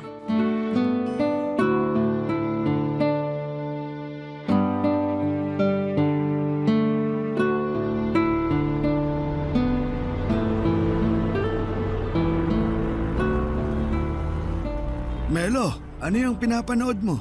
O tay, kayo po pala. Hali po kayo rito, maganda tong pinapanood ko. Bagong upload lang. Si Eddie Garcia ba yan? Opo. Tabi nga tayo. Total wala pa namang bumibili. Sige po. Matumal talaga kapag ganitong oras, no? Oo, mamayang 12:00 pa yung dating ng sunod na bus. Talagang kabisado nyo na po yung pagdating ng mga bus ah. Dekada ba naman na akong nagtitinda rito? Kabisado ko na ang lahat. Wala po ba kayong ibang trabaho noon? Meron. Dati akong konduktor, tapos naaksidente ako. Kaya hirap na akong makabiyahe ng malayo. Buti po kinaya nyo na buhayin yung mga anak nyo, no? Marami yun ah. May sari-sari store kami noon. Yun yung negosyo ng asawa ko. Ang lakas nun dati, kaso nalugi. Bakit naman po nalugi? Maraming gumaya eh. Sunod-sunod na nagkaroon ng sari-sari store dun sa lugar namin. Kaya ayun, nagkaagawan ng suki. Kaya po ba dito na lang kayo nagtinda? Ganun na nga. Buti po nakaya nyo pa rin suportahan yung pamilya nyo noon, no? Kahit na ganito lang yung trabaho nyo. Sa awa ng Diyos, nakaya naman namin. Tuwing umaga, naglalabas si Susana. Ako naman, nagpapataya ako noon ng weteng. Doon namin kinuha yung mga pinangtustos namin sa mga anak namin. Tapos nagpupuyat pa po kayo sa gabi. Oo, wala kaming magagawa. Mataas pangarap namin para sa mga anak namin eh. Napagtapos nyo po silang lahat? Hindi, pero may 3 kaming napagtapos. Yung panganay, pangalawa, tsaka yung bunso. Nasa na po sila ngayon? Bakit parang bigla na lang nila kayong iniwan? Yung panganay, nurse sa abroad. Dinala siya doon ng asawa niya. Kaso parang nakalimot na eh. Maganda na kasi buhay nila doon. Yung pangalawa naman, namatay sa aksidente sa motor. 24 lang siya noon. Yung pangatlo, nagtana naman. Nagmana sa amin. Yung dalawa po, tay, nasaan? Yung pang-apat, may sarili ng pamilya. Marami din sila, kaya problema din nila yung pera. Yung bunso, yun yung tumutulong sa amin noon.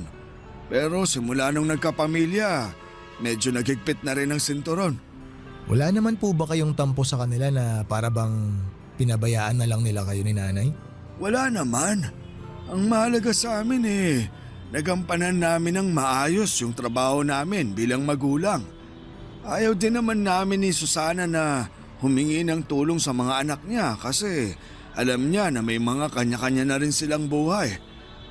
Kahit hirap na yun, ayaw niyang maging pabigat sa ibang tao. Nakakalungkot naman po yun. Kung ganun ginawa sa akin ng mga anak ko, malulungkot ako. Mantakin nyo tay ha, pinalaki ko sila ng maayos tapos bigla na lang nila akong iiwan kapag nakatayo na sila sa sarili nilang mga paa. Yun naman talaga yung trabaho natin bilang magulang eh. Yung tulungan sila. Hindi nila obligasyon na ibalik yung mga sakripisyo natin sa kanila. Kahit na. Para sa akin lumalabas na wala silang utang na loob kapag ganun. Wala naman talaga dapat silang utang na loob eh. Hindi naman nila ginusto na ipanganak sa mundong to. Tayo mismo ang nagdesisyon noon. Kaya tayo dapat ang mag-alaga sa kanila. Tama po kayo pero sabi ko nga po tay, nakakalungkot. Hindi rin naman siguro mahirap para sa anak na magbalik ng utang na loob sa magulang eh. Sa tingin ko parang obligasyon ng anak yun. Hayaan mo na sila. Ang mahalaga naman eh, nasa maayos na ang kalagayan nila. Masaya sila, malusog, buo ang pamilya, okay na yun. Yun po talaga yung pinaka-importante tay no? Basta nasa maayos na lagay ang mga anak. Masaya na rin ang mga magulang. Tama ka dyan. Ay tay, may bibili po ata. Ay, sandali. I-post mo muna yung pinapanood natin. Sige po tay, post ko lang. Antayin ko kayo. Halos kaedad ko lang ang panganay na anak nila Nanay Susana at Tatay Socorro. Kaya naman parang anak na rin ang naging turing nila sa akin. Dahil hindi na nila nakakasama ang mga anak nila ay sa akin na lamang nila ibinubuhos ang pag-aalaga na hindi na nawala sa ugali nila simula noong naging magulang sila. Ganon talaga siguro kapag naging magulang na. Ligas na sa amin ang alagaan at bantayan ang mga taong halos kaedad lang ng mga anak namin. Sa mga sumunod pang 8 taon ay naging katulong na ako nila Tatay Socorro sa pagtitinda. Kapag inuulan sila ng customer ay tumutulong ako sa pagbibigay ng mga sukli. Lalo na't noong mga panahong yun ay medyo mahina na rin ang paningin nilang mag-asawa. Sa sobrang pagiging malapit ko sa kanila ay dinadalhan pa nila ako ng hapunan para makasabay ko silang kumain bago sila magtinda. Papa Dudut, marami ang naitulong ng mag-asawa sa buhay ko. Bukod sa mga nakakasama at nakakausap ako or nakakausap ko sila sa pagbabantay buong magdamag ay sila na rin ang naging karamay ko noong namatay ang nanay ko. Kung hindi dahil sa kanila ay mag-isa kong haharapin ang kalungkutan gabi-gabi habang nasa trabaho ko. Pero dahil sila ang nakakasama ko tuwing nasa trabaho ako ay nabawasan ang lumbay na nararamdaman ko kahit papaano. Sina nanay at tatay ang tumulong sa akin para maayos ko ang problema naming mag-asawa noong nagkaroon kami ng matinding awayan. Kamunti ka na nga kami maghiwalay noon pero dahil sa kanila ay binigyan nila ng kalinawan ng utak ko. Ang mga payo nila ang sumalba sa relasyon naming mag-asawa. Papa Dudut, hindi biro ang 15 years na pinagsamahan namin nila Nanay Susana at Tatay Socorro. Sa tagal at lalim ng pagsasama naming tatlo, hindi ko ine-expect na darating din pala ang araw kung kailan magkakahiwalay-hiwalay kaming tatlo. Papa Dudut. Barangay Love Stories. Barangay Love Stories. Marami na akong alaala kasama sina Nanay Susana at Tatay Socorro na kung sisimulang kong ikwento ngayon ay aabutin tayo ng maraming araw. Pero bilang ibinahagi ko na rin ang kwento nila sa inyo, Papa Dudut, ay magandang i-share ko na rin sa inyo ang ilan sa mga hindi ko malilimutang memory kasama ang dalawang matanda. May pagkakataon noon na kahit maulan at may bagyo ay lumalabas pa rin sila para magtinda. Inabutan kami noon ng baha na umabot hanggang binte. Hindi na nila noon kayang makauwi ang mag-asawa dahil sa lakas ng buhos ng ulan at bugso ng hangin. Ang ginawa ko kahit bawal magpapasok sa bangko ay pinasilong ko na muna sila sa loob pansamantala kahit na pinagalitan ako ng management pagkatapos noon. In-invite ko rin sila noon na nang nagdebu ang panganay ko. Sobrang saya nila Nanay Susana noon dahil marami silang pagkain na i-take home Palabirong tao si nanay at kahit na marami silang problemang pinagdaraanan, ay lagi pa rin siyang humahagalpak sa tawa maski na sa mga maliliit at simpleng biro lamang. Kapag naman bored si Tatay Socorro ay tumatabi siya sa pwesto ko para samahan ako sa panonood ng pelikulang pinapanood ko. Kapag may bibili ay nagmamadali siyang magtinda para wala siyang makaligtaan sa pinapanood namin. Karaniwan ay mga 90s action films ang pinapanood namin. Marami pa kaming masasayang alaala at ilan lamang yon sa kaya kong ibahagi ngayon. Papadudo taong 2023 ay doon na po nagbago ang lahat. Ilang linggong hindi nagtinda ang mag-asawa. Akala ko noon ay hindi sila nagtinda dahil maulan lamang noon, pero sa isang gabi mag-isa lang na dumating si Tatay Socorro sa dati nilang pwesto. Nang tanungin ko kung nasaan ang kabiyak niya ay doon ko na nalaman ang masamang balita. Isang balita na nagpaluha sa akin.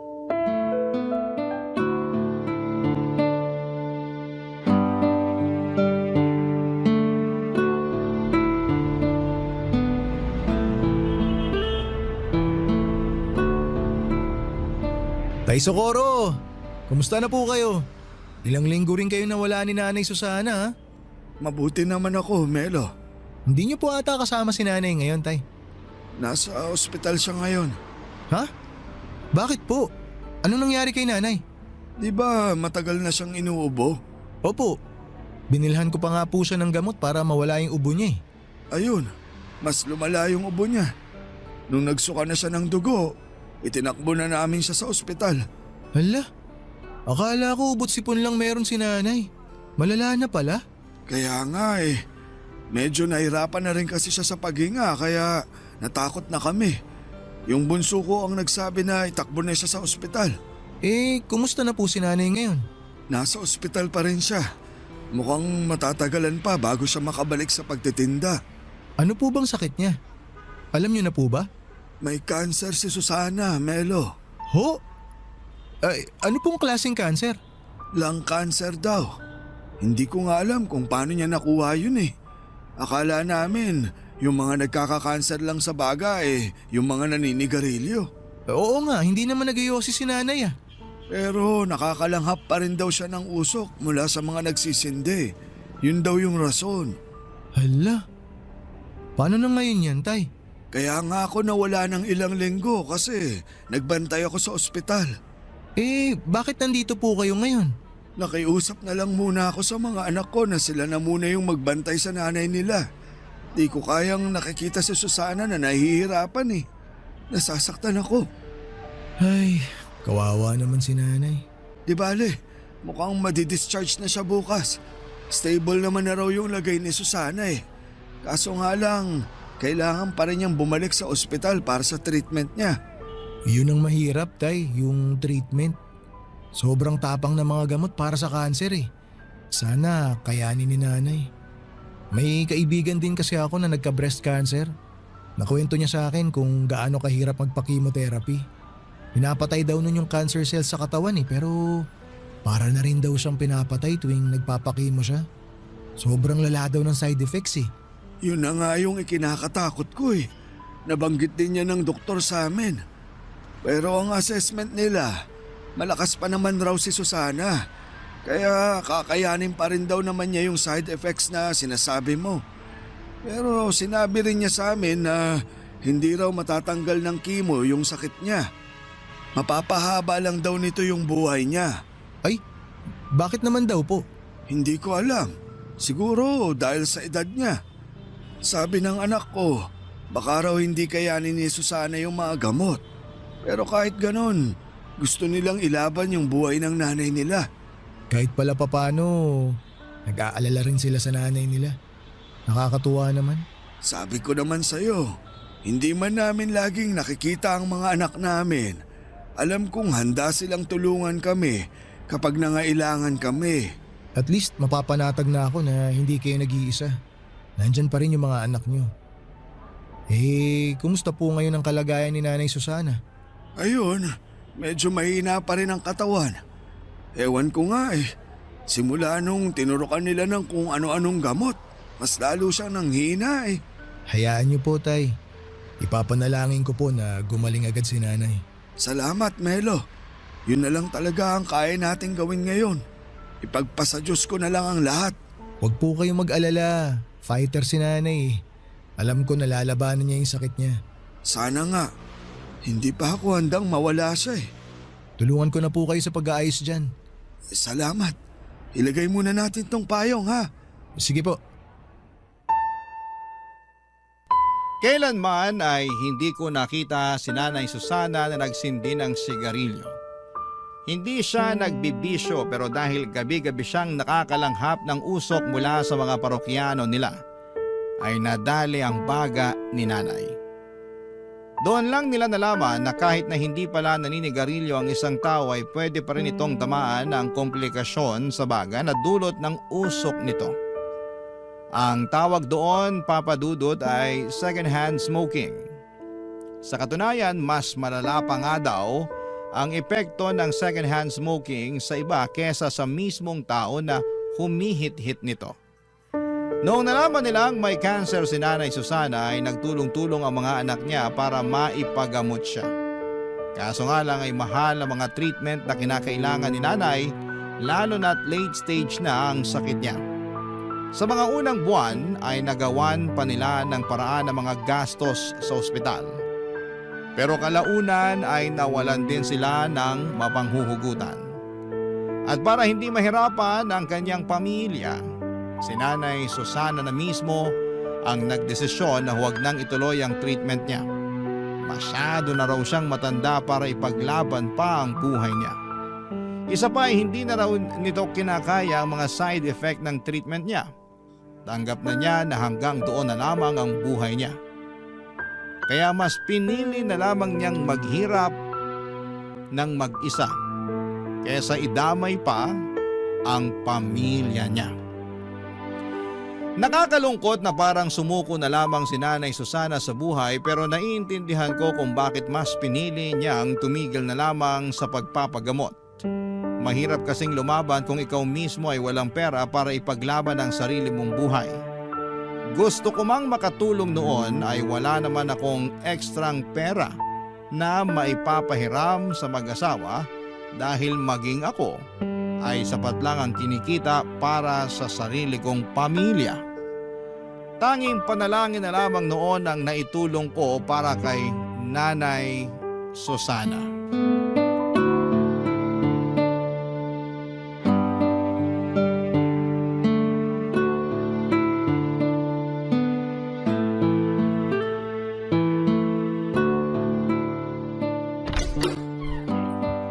Susana, hulaan mo kung sinong nandito. Sino? Ako po to, Nay. Si Melo. Ay, ikaw ba yan, Melo? Anong ginagawa mo't naparito ka?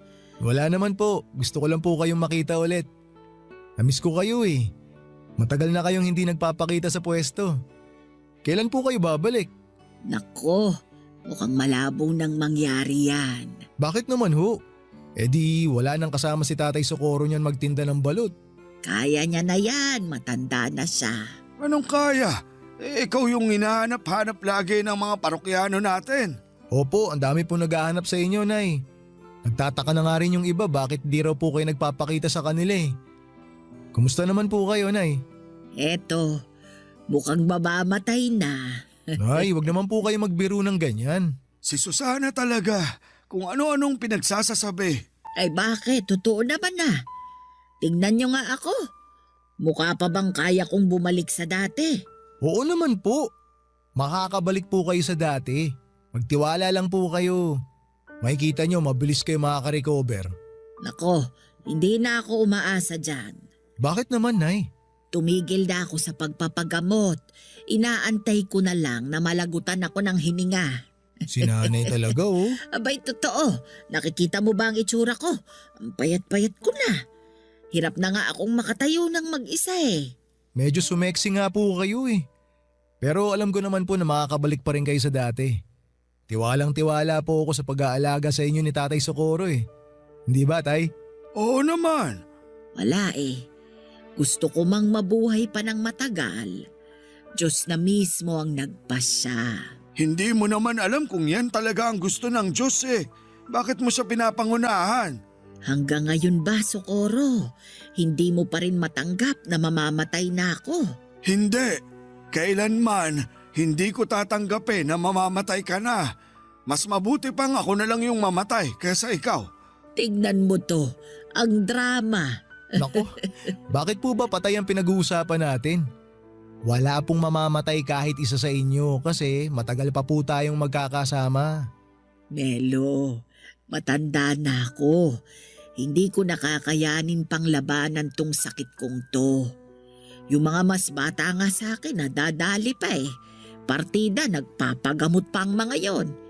Paano na lang ako na matanda na nga, tumigil pa sa pagpapagamot. Ang bilis nyo naman pong sumuko, Nay. Habang humihinga, wag po kayong mawalan ng pag-asa. Tanggap ko na malapit na kaming magkita ni kamatayan. At saka kahit ngayon pa kami magharap, hindi ako natatakot. Hindi po kayo natatakot na mamatay, Nay? Hindi. Tingin ko, nagawa ko naman na lahat ng kailangan kong gawin sa buhay eh. Masaya ako sa naging takbo ng buhay ko. Kaya handa na ako. Ang totoo niyan, hindi takot yung nararamdaman ko ngayon eh. Alam mo kung ano? Ano po? Lungkot. Nalulungkot lang ako kasi iiwan ko na yung asawa at mga anak ko. Hindi ko na makikitang lumaki yung mga apo ko. Hindi ko na matutupad yung pangako ko kay Socorro na magsasama kami sa hirap at ginhawa. Matagal mo na akong sinamahan sa hirap. Hindi mo na kailangang isipin yun. Melo, may hihilingin lang sana akong pabor sa'yo. Sige po, Nay. Ano po ba yun? Ikaw nang bahala sa asawa ko ha. Bantayan mo siya. Siguraduhin mong nakakakain siya sa tamang oras. Wag po kayong mag-alala. Ako na pong bahala kay tatay. Parang sira talaga tong si Susana eh. Bakit mo ko ibinibilin sa iba? Alam niyo po, Nay, ang lungkot ng pinag-uusapan natin. Pwede po bang ibahin natin yung pinag-uusapan? Yung masaya po sana para good vibes naman. Oo nga naman. Hindi pumunta si Melo dito para mag-iyakan tayo.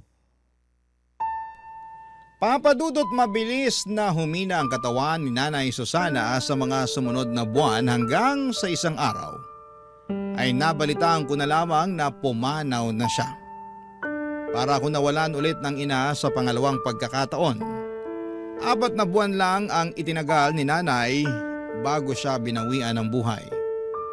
Ang dating masayang mag-asawa na gabi-gabi nagtitinda ng sigarilyo at balot ay mag-isa na lamang.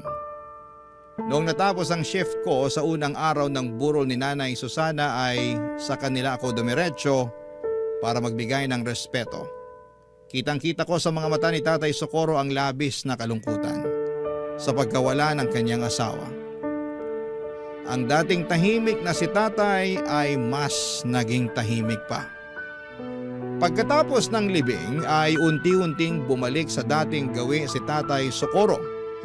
Ipinagpatuloy nito ang pagtitinda ng yosi at balut kahit na mag-isa na lamang siya. Kung sila ang naging sandalan ko noong namatayan ako ng ina, ginawa ko naman ang lahat para ako naman ang maging sandalan ni Tatay sa pagkawala ni Nanay Susana. Kapansin-pansin ang pagbabago sa ugali ni Tatay. Hindi na siya gaanong makwento at lagi na lamang siyang nakatulala sa kawalan. Hindi ko na nga siya noon maimbita para manood ng pelikula. Isang buwan ang lumipas habang abala ako sa panonood sa cellphone ko. Isang gabi ay nagulat ako nung isang babae ang napasigaw sa may pwesto ni Tatay Socorro. Nagmamadali akong lumapit sa kanila noong nakita kong nakatumba na si Tatay mula sa kinakaupuan niya. Ang kwento sa akin ng babae ay bibili sana siya ng balut pero tulog ang matanda. Sinubukan niya itong alugin para magising pero sa halip na magising ay natumba siya. Agad akong tumawag ng tricycle at tinakbo namin si tatay sa ospital. Pero idiniklara siyang wala ng buhay. Namatay siya nang hindi namin namamalayan. Papadudot, atake sa puso raw ang sanhi ng pagkamatay ni Tatay Socorro. Siguro'y ganon talaga nila kamahal ang isa't isa ni Nanay Susana na hindi nila kayang mapaghiwalay. Isang buwan lang ang pagitan ay sumunod kaagad si tatay kay Nanay Susana. Ngayon tuwing nakikita ko ang dati nilang pwesto, ay napapangiti na lamang akong mag-isa habang binabalikan ang mga masasayang alaala naming tatlo. Iba na ngayon ang tindera doon pero hanggat nabubuhay ako ay hindi ko makakalimutan na minsan ay may dalawang matanda na nagpakita sa akin ng tunay na kahulugan ng tunay na pag-ibig. Dito na po nagtatapos ang sulat ko at maraming salamat po, Papa Dudut, ang inyong kapuso at kabarangay forever, Melo. Kwentuhan naman tayo dito sa comment section.